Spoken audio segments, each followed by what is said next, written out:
in the firmament of his power. This is Apostolic Flame Mission worldwide, and the program is tagged Power for Daily Victorious Living. Please like it, please share it.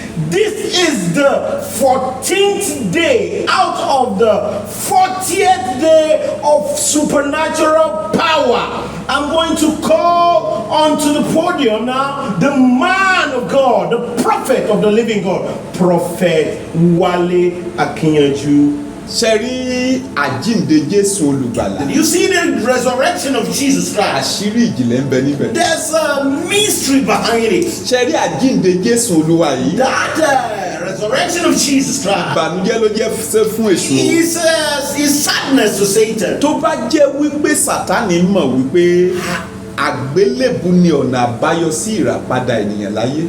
That if Satan knew that cross is the way to redemption of mankind, ìbámu ti jẹ́ kí Jésù Satan will not allow Jesus to go to the cross. Mo sọ tẹ́lẹ̀ sínú ayé ẹnìkan. I prophesy to the life of my listener.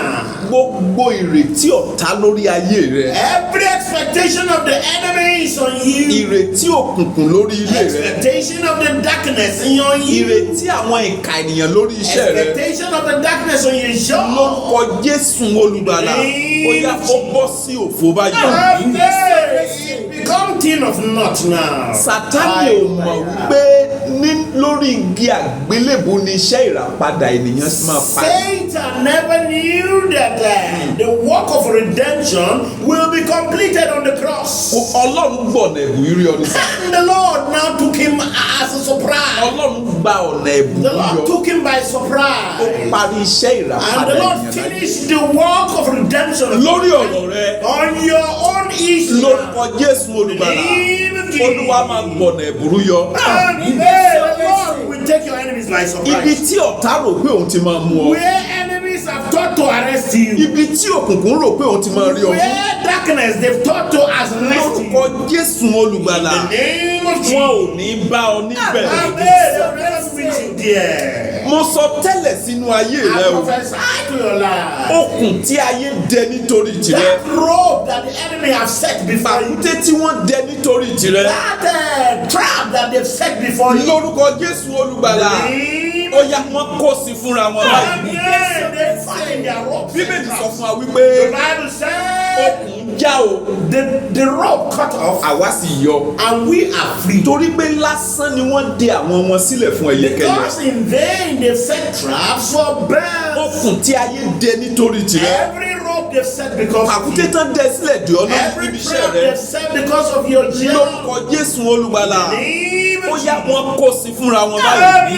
They fall in their trap and ropes. Ṣé rí ọgbà Gẹ́símánì tí a ń sọ rẹ̀ yìí? That garden of the Gethsemane that we Àṣírí ìjìnlẹ̀ ń bẹ níbẹ̀. there's a mystery behind it. Torí pé Jésù kì í ṣaláì lọ sí ọgbà Gẹ́símánì láti lọ gbàdúrà. Because Jesus oftentimes went there to pray in Gethsemane. Ó dàbí ẹni pé ìkan lára àwọn olówó àti ọ̀tọ̀kùlú ìlú tó wà ní Ísírẹ́lì ló ní ọgbà Gẹ́símánì yẹn ní ìgbà náà. It seems one of the prominent and rich men have that garden Ó of lè jẹ́ Nikodémù tó tọ̀ Jésù wá ní òru. It might be Nicodemus that came to Jesus. Ó dẹ̀ lè jẹ́ Jósẹ́fù ará Arimatea ló ní ọgbà Gẹ́símánì yìí. Joseph of Arimathea that went. Ṣé wá wo ìwé Jòhánù orí kẹta ìwàásù tí Jésù ń ṣe fún Nikodémù níbẹ̀ ọgbà Gẹ́símánì ni Jésù ti ṣe wàásù yẹn fún Nikodémù. That book is illustrating the preaching of Jesus to Nicodemus was in the midst of the garden. Torí pé nínú ìwé Jòhánù orí kejìdínlógún ní ẹsẹ̀ kejì níbẹ̀. Because in the book of John chapter 18 from verse 2 there. Bíbélì jẹ́ kó yé wa wípé Jésù ò kì í ṣaláì lọ sí ọgbà Gẹ́símánì lọ́gbà tí. Júdásì ẹni tí ó fi hàn. Júdásì ẹni tó fi hàn. Sì mọ ibẹ̀ pẹ̀lú. Ó sì mọ ibẹ̀ pẹ̀lú. Nítorí nígbà púpọ̀ ni Jésù máa ń lọ síbẹ̀. Nítorí nígbà púpọ̀ ni Jésù máa ń lọ síbẹ̀. Pẹ̀lú àwọn ọmọ ẹ̀yìn. Pẹ̀lú àwọn ọmọ And ẹ̀yìn. Judas also, which betrayed him, knew the place. For Jesus oftentimes resorted theater with the disciples. So Jésù ò kì í ṣaláì lọ sí ọgbà Gẹ́stímánì. Jesus oftentimes went to pray in ṣùgbọ́n ní Gethsemane. àkókò tí a ń sọ rẹ̀ yìí. And this time we're talking ó about, ti súnmọ́ àkókò tí Jésù yóò lọ sórí igi àgbélébùú. it was close to the time Jesus is about. Nínú ìwé Jòhánù ní orí kẹta ní ẹsẹ̀ ìkẹrìnlá. In the book of John chapter 3, ìṣẹ̀lẹ̀ kan ṣẹlẹ̀ níbẹ̀ ni o tí mo fẹ́ fà jáde fún verse ẹ̀yọ́ ọmọ Ọlọ́run. 14, I want to tell you something that all bí happened Mósè there. sì ti gbé ejò sókè ní aginjù. Jésù ń wàásù ní òru fún Nikodémù níhìn yìí. And Jesus was preaching in the midnight to Nicodemus Ó sì here. wá sọ wípé bí Mósè ṣe gbé ejò sókè ní aginjù. And he now Gẹ́gẹ́ bí said, ẹ̀dá kò lè ṣe àìgbé ọmọ as Moses sókè lived, Bẹ́ẹ̀ gẹ́gẹ́ ni a kò lè ṣaláì gbé ọmọ ènìyàn sókè pẹ̀lú. Pé ẹnikẹ́ni tó bá wò ó gbúdọ̀ yè. oh my God, that even so the Son of Man be lifted up, whosoever look at him So shall be Jésù saved. nìyí o. This is Jesus. Ìwé Númérì ló ń kòtì fún Nikodémù yìí o. And this is the book of Numbers quoting for Nicodemus. Ṣé ẹ gbàgbé wípé àwọn ọmọ Ísírẹ́lì wọ́n wà ní aginjù? And lest you forget that the children of Israel Lójú ọ̀nà lọ sí ilẹ̀ ìlérí. they are on their way to the promised land. Wọ́n ti wà ní ọ̀nà sí ilẹ̀ ìlérí And they báyìí. were on the way to the Ó kù díẹ̀ kan dé Kénáánì o. and they were about to get to Ìṣẹ̀lẹ̀ kan Canaan ṣẹlẹ̀ ní land. aginjù. And something happened in the wilderness. Ísírẹ́lì bẹ̀rẹ̀ sí ń kùn sí Mósè àti sí Ọlọ́run. Israel began to murmur to Moses and God. Nínú ìwé Númérì yìí ní orí kọkànléní ogún yìí. Numbers chapter 21 Láti ẹsẹ̀ ìkejì sísàlẹ̀. from verse 2 down to the Ísírẹ́lì line. jẹ́jẹ́ sí Olúwa. And Israel Wípé bí ìwọ bá fi àwọn èèyàn yìí lé mi lọ́wọ́ ní tòótọ́. bí ìwọ bá fi àwọn ènìyàn yìí lé mi lọ́wọ́ ní tòótọ́. Jẹ́ mi ó run ìlú wọn pátápátá. Àní àwọn orílẹ̀-èdè tó yí Ísírẹ́lì ká ní Kénáánì. Olúwa sì gbọ́ ohùn So Ísírẹ́lì. Ísírẹ́lì wá jẹ́jẹ́ fún Olúwa wípé tó o bá lè fún mi ní àwọn ènìyàn tó fi wọ́n lé mi lọ́wọ́ màá run gbogbo orílẹ̀-èdè yìí And pátápátá. Israel begged God, if you can give me all this nation, I will destroy them in total. Olúwa mà gbọ́ igbe Ísírẹ́lì. The Lord heard the Fi voice àwọn of ará the Kénáánì Israel. tọrẹ. Ó sì fi àwọn ará Kénáánì tọrẹ fún Ísírẹ́lì. Wọ́n sì run People wọn of pátápátá. Canaan. Wọ́n ru wọn Àti pátápátá ìlú wọn. àti ìlú wọn. Ó sì sọ orúkọ ibẹ̀ náà ní Họ́mà. Mo sọ tẹ́lẹ̀ sínú ayé I ẹnìkan. prophesy to the life of one Gbogbo soul. ọ̀tá tó ń lépa ẹ̀mí rẹ̀. Every enemy is chasing after your life. Gbogbo ọ̀tá tó ń lépa ẹ̀mí àwọn ọmọ rẹ̀. Enemies that are after the life of your children. Gbogbo ọ̀tá tó ń lépa láti mú ayé rẹ̀ wálẹ̀. Enemies that are after your job to bring you down. Olúwa máa fi wọ́n tọrẹ fún wọn. And pray the Lord will touch them out to you. And will Bí do Olúwa unto ṣe them fi as àwọn divine. ará Kénáánì tọrẹ fún Ísírẹ́lì. As the Lord has used the children of Canaan in order to become subject. Bẹ́ẹ̀ náà ni Olúwa sì ń fi ọ̀tá tọrẹ fún àwọn ọmọ Ọlọ́run So lónìí. God will make enemies to be subject to you So now. lẹ́yìn ìṣẹ́gun Ísírẹ́lì ní Kénáánì yìí o. After Israel have defeated the Canaanites, Bíbélì sọ fún wa the wípé Bible says Ísírẹ́lì bẹ̀rẹ̀ sí ń kùn sí Ọlọ́run, wọ́n bẹ̀rẹ̀ sí ń kùn sí Israel Mósè. began to murmur unto God. Wọ́n ní mánà tí Ọlọ́run pèsè fún wọn wípé mánà fẹ́lẹ́fẹ́lẹ́ lásán ni. And they said the man of God gave them in the wilderness Wọ́n sì ń just kùn like sí Ọlọ́run. ordinary bread, and they were Ẹ wá wo ohun tí Ọlọ́run ṣe they o. murmured unto God, and Ọlọ́run God did wá rán something. ejò amúbí iná sí And the wọn. Lord sent a serpent to sí them. àwọn ènìyàn náà. Olúwa sì rán ejò amúbí iná sí àwọn ènìyàn Wọ́n sì náà. bu àwọn èèyàn náà ṣá. Wọ́n bẹ̀rẹ̀ sí ní bu àwọn ènìyàn náà sọ. Ọ̀pọ̀lọpọ̀ nínú Ísírẹ́lì sì kú. Ọ̀pọ̀lọpọ̀ ní gbogbo ìgbà tí ènìyàn bá ti ń ṣọ̀tẹ̀ sí Olúwa, ìbínú Ọlọ́run ló máa ń tẹ̀lé.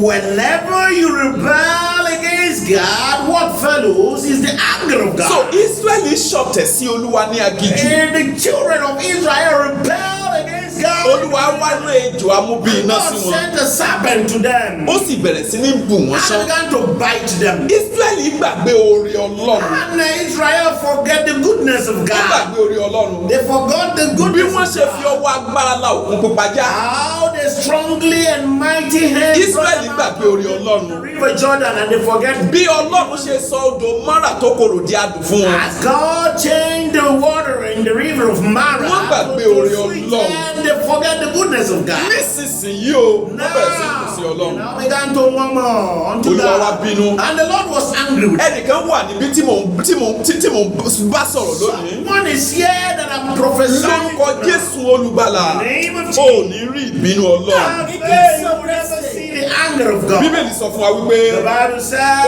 wá rán ejò amúbí iná sí wọn. and God sent Ó bẹ̀rẹ̀ the sí ní bù serpent, wọ́n ṣẹ́. and he began to bite them. Lẹ́yìn ọ̀rẹ́yìn wọ́n tọ̀ Mósè wá wípé Torí náà ni àwọn èèyàn náà àwa ṣe ti ṣẹ̀ sí Ọlọ́run. Wọ́n They tọ̀ said, Mósè wá wípé a ti have ṣẹ̀. sinned Wọ́n against wípé àwa ti ṣẹ̀. àwa ti ṣẹ̀. Nítorí àwa ti bá Olúwa àti ìwọ sọ. Nítorí àwa ti bá Olúwa àti ìwọ sọ, a ti sọ asọ̀ pẹ̀lú rẹ àti Olúwa. Gbàdúrà sí Olúwa kí ó mú ejò wọ̀nyí kúrò Gbàdúrà lọ́dọ̀ sí wa. Olúwa kó mú ejò wọ̀nyí kúrò lọ́dọ̀ wa. Mósè sì gbàdúrà fún àwọn Mósè gbàdúrà fún àwọn èèyàn náà. Olúwa sì wí fún Mósè pé Ẹ máa gbọ́ o, Olúwa wá sọ fún Mósè wípé rọ ejò idẹ amúbí iná kan. yóò sì fi sórí ọ̀págun Oh my gígùn. God. Ẹ gbé fi sórí ọ̀págun gígùn kan. Yóò sì ṣe olúkúlùkù ẹni tí ejò bá bù ṣán. Olúkúlùkù ẹni tí ejò bá bù ṣán. Nígbà tí ó bá wò ó. Nígbà tí ó bá wò ó, Yóò yè. ó ti tó. Ẹ wo ọ̀nà àbáyọ tí Ọlọ́run là sílẹ̀ fún Ísírẹ́lì. Let's take the solution God gave to the children of Ejò amúbí iná ti bẹ̀rẹ̀ sí bu Ísírẹ́lì The ṣán. serpent began to bite the Mósè children of gbàdúrà sí Israel. Olúwa. Moses prayed unto God. Mósè bẹ Ọlọ́run. And Moses begged Olúwa God. sì sọ fún Mósè wípé And God told rọ Moses, ejò amúbí iná. no carve a Gbé kọ́ snake. sórí ọ̀pá. Make sure you put it on. Ṣé ẹ mọ̀ wípé ejò nínú Bíbélì ó túmọ̀ sí ẹ̀ṣẹ̀ àti Sátánì. The snake in the Bible symbolizes Satan and sin. Ṣé ẹ mọ̀ wípé idẹ nínú Bíbélì ó túmọ̀ sí ìwà ènìyàn. Gold in the Bible symbolizes the character of man. Ó túmọ̀ sí humanity. It symbolizes humanity. So Ọlọ́run wá sọ fún Mósè wípé And the Lord told Moses, rọ ejò amúbí iná. make a serpent Fi idẹ mọ́ o. and then include Gbé kọ́ sórí igi. put it Èyí on tí ó the ṣe àpẹẹrẹ àgbélébù which symbolizes tí a ó gbé Jésù the kọ́ cross that Jesus would fún fight on ìràpadà the ènìyàn láyé. cross for the redemption of mankind. Nígbà tí Mósè ṣe léyìí, And after Moses did this, gbogbo ẹni tó bá wo ejò amúbí iná tá a gbé kọ́ sórí igi yóò yè. and this serpent will live and not die. Jésù wá ń sọ fún Nikodémù ní ọgbà Édẹ́nì wípé And Jesus was allowed to tell him bí Mósè ṣe gbé ejò kọ́ sórí igi ní ọgbà nínú aginjù. And now said as Moses lifted up the serpent, Bẹ́ẹ̀ ni a kò lè ṣaláì gbé ọmọ ènìyàn sókè. even so the Son of Man shall be lifted up. Wípé ẹnikẹ́ni tó bá wò ó yóò yè. That whosoever look on him shall live. Mo sọ tẹ́lẹ̀ sínú ayé ẹnìkan tó ń gbọ́ mi. I prophesy to the life of my listener Lórí ohun tó ń là kọjá yẹn gan. on what you are confronting Ọlọ́run máa ń now. la ọ̀nà àbáyọ fún ọ. Make a way of solution. Ó la ọ̀nà àbáyọ fún Ísírẹ́lì ní God aginjù. made a solution in the wilderness Lórí ìṣòro tó ń là kọjá. on that problem that you are passing through. Lórúkọ Jésù olùgbàlà. In the name of Olúwa máa ń la ọ̀nà àbáyọ fún ọ. And the Lord will make a solution for you. So Jésù ni a gbé sókè fún ìran ènìyàn ní ayé This lónìí. is Jesus that we've lifted up for generation of Wípé ẹnikẹ́ni tó mankind. bá wò ó yóò yè. Whosoever look on Jesus shall live. Gbogbo ẹni tó bá wo Jésù ní àkókò tí a wà yìí yóò yè. Whosoever look on Jesus in this present time. Nítorí Ọlọ́run fẹ́ aráyé tó bẹ́ẹ̀ gẹ́. For God so loved the Tó world fi fún wa ní ọmọ kan ṣoṣo tó ní. that He gave His only begotten Wípé Son. ẹnikẹ́ni tó bá gbà á gbọ́ That whosoever believe in kò ní Him ṣègbé. shall not perish, Ṣùgbọ́n kí ó ní ìyè àìnípẹ̀kun. have everlasting life. So ikú àti àjíǹde Jésù olùgbàlà. The death and the resurrection of Ó ní Jesus ọ̀nà Christ àbáyọ sí ìṣòro ọmọ ènìyàn is láyé. the solution to problem of Mo wá mankind. sọ tẹ́lẹ̀ sí ayé rẹ I lónìí. now prophesy to your life today. Lórúkọ Jésù olùgbàlà. Name of Jesus. Àjíǹde Jésù olùgbàlà. Resurrection of Ó Jesus yanjú Christ. ìṣòro rẹ lónìí. Solve all your problem Mo now. ní àjíǹde Jésù olùgbàlà. Resurrection of Jesus Mo ní Christ. ó yanjú ìṣòro rẹ lónìí. Solve all your problems Mo now. wí ní ìgbà kan sí I wípé say it in the word of àjíǹde God. Jésù olùgbàlà. Resurrection of Ó Jesus yá kó Christ. yanjú ìṣòro rẹ báyìí. Solve all your problems Gbogbo ní now. fún Ọlọ́run lókè ọ̀run. Glory be to God in the highest. Ọlọ́run àwọn bàbá wa. God of our patriarchs. church ní gbogbo ọjọ́ Friday on every Friday ní Àpáta Solution on Solution Mountain, aago 8 sí aago 3 ọ̀sán. 8 a.m. to 3 p.m. ẹ má gbàgbé bákan náà o. Lest you forget, Sátidé àkọ́kọ́ ní gbogbo oṣooṣù. every first Saturday of ìpàdé àdúrà ìtúsílẹ̀ jẹ́ kó máa lọ. we have a program tagged Lose Him and Let Him Go ní Àpáta Solution bákan on náà. Solution Mountain, aago 8 sí aago 12. 8 a.m. to 12 tí p.m. oṣù tó ń bọ̀ yìí wọ gangan ni ẹ̀rí kan. One of the coming months you are want to testify. mo sọ tẹ́lẹ̀ sí ayé rẹ lónìí. Prophesy to your life today. ayé rẹ gbàgbára ọ̀tun. May your life receive power. agbára fún ìṣẹ́gun ojoojúmọ́ là ń pètò This yìí. program is called Power for ayé rẹ gbàgbára Ọlọ́run. Power and agbára láti borí ayé. power to conquer the world. agbára láti borí ọ̀tá. Power to conquer your enemy. agbára láti borí òkùnkùn. Power to conquer agbára darkness. láti borí àwọn ìka ènìyàn Power gbogbo. to conquer the wicked ones. lórúkọ Jésù olùgbàlà ó wọnú ayé rẹ wá báyìí. lónìí gba ẹ̀tọ́ rẹ. mo ní kó lọ gba ẹ̀tọ́ rẹ. ìdè tí ayé fi dè ọ́. Every shackles of the lórúkọ enemies. Jésù olùgbàlà ó yá ó já lára rẹ báyìí. Now. ọwọ́ aninilára lára rẹ. Every hands of the oppressor. in your lórúkọ body. Jésù olùgbàlà Name of ọwọ́ yẹn gbẹdànù báyìí. Jesus. Winner now. gbogbo ogun tó tilẹ̀kùn mọ́ ọ. Every battle that has tí ò jẹ́ kó rọ́nà lọ. that will not allow you to break through. ogun yẹn fọ̀nà lẹ̀ fún ọ báyìí. Those ìnira tó ní pẹ̀lú àwọn ọmọ inú rẹ. every affliction because of your children. ìnira tó ní pẹ̀lú àwọn èso inú rẹ. Affliction over your children. lórúkọ Jésù olùgbàlà In the name of Jesus. Olúwa mú wọn kúrò báyìí. Cancel them. ó yá lọ gba ẹ̀tọ́ rẹ. Go and receive your mo ní benefit. kó lọ gba ẹ̀tọ́ Go rẹ. and receive your benefit. gbogbo ẹni ayé gbẹ́sẹ̀ lé ẹ̀tọ́ ẹ̀. Whoever they've stampeded your lórúkọ right. Jésù olùgbàlà In the name of Jesus. ó yá lọ gba ẹ̀tọ́ rẹ báyìí. Go and receive your right. ìgò ní fún Ọlọ́run ló gbọ́ Lord, Jésù Kristi Olúwa wa. Amen. Amen. Amen. Fire.